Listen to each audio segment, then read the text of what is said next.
Hello, everyone. Welcome back to the channel. I hope that all of you are having an amazing Super Tuesday with voters in 15 states and one territory heading to the polls.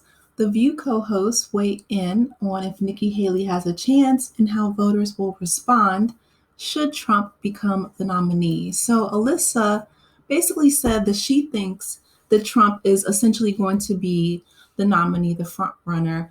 I would be interested if Trump asked Nikki Haley to be his running mate because, as you guys know, she is of Indian descent, and so is our current Vice President, Kamala Harris. Um, that would be very interesting. But again, I think that Alyssa is being very, practical and pragmatic, that the Koch brothers have essentially removed funding from Nikki Haley. They're not backing her campaign anymore.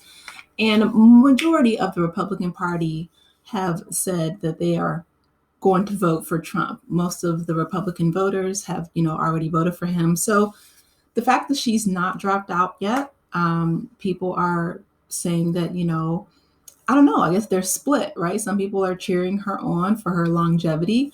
Other people are saying it's a waste of time and money. But I mean, if she gets fulfillment out of it, then I guess continue to run.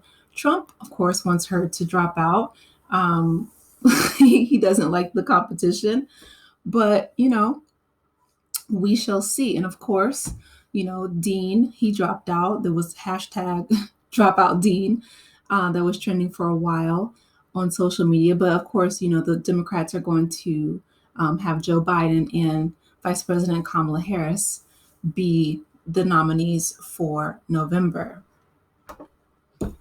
So I will say that this episode was extremely jam-packed. So in addition to all the ladies discussing Nikki Haley and, Donald Trump in the Republican Party, they were also talking about, Jason Kelce.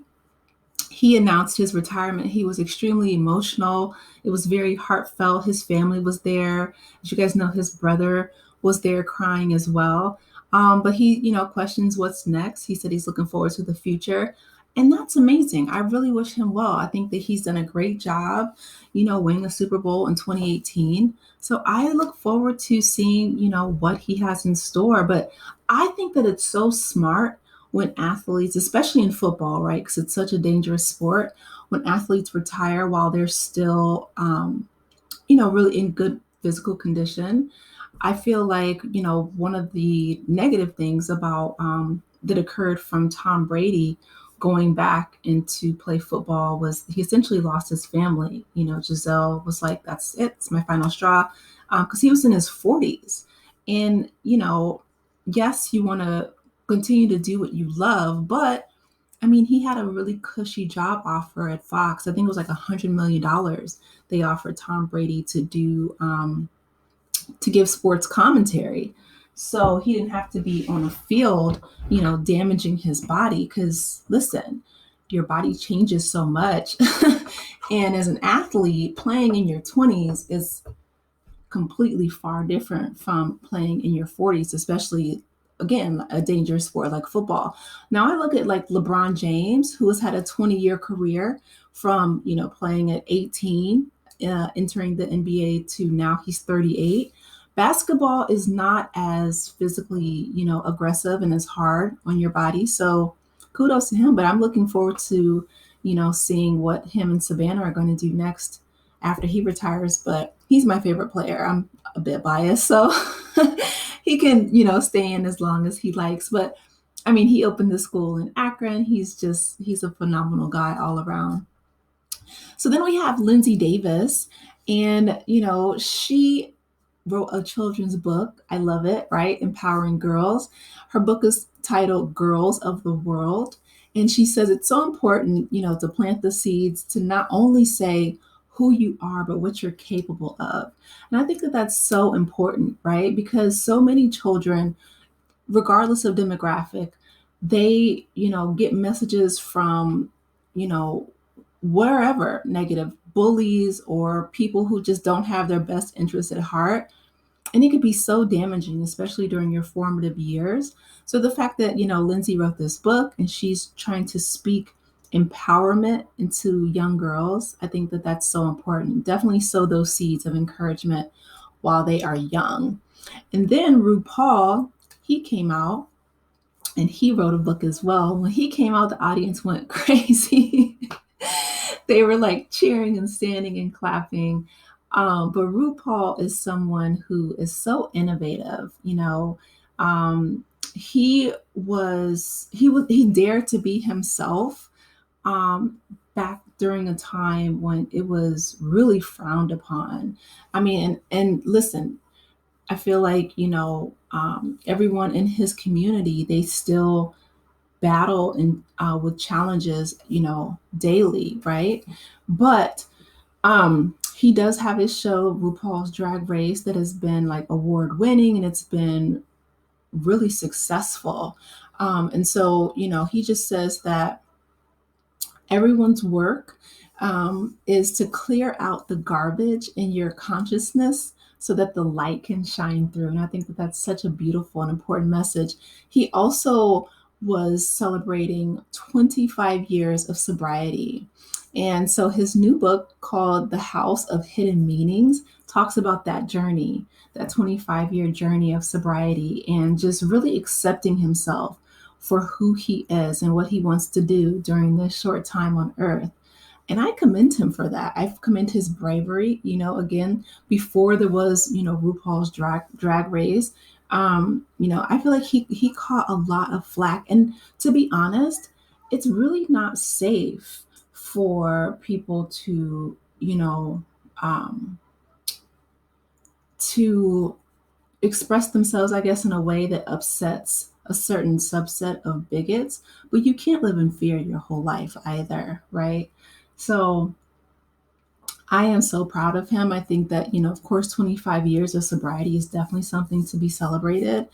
And he says, he stands in his truth. He embraces who he is and he loves it. And I feel like if more people really did that and they were true and they were honest with themselves, that there would not be so much hatred and bigotry in the world. I feel like this whole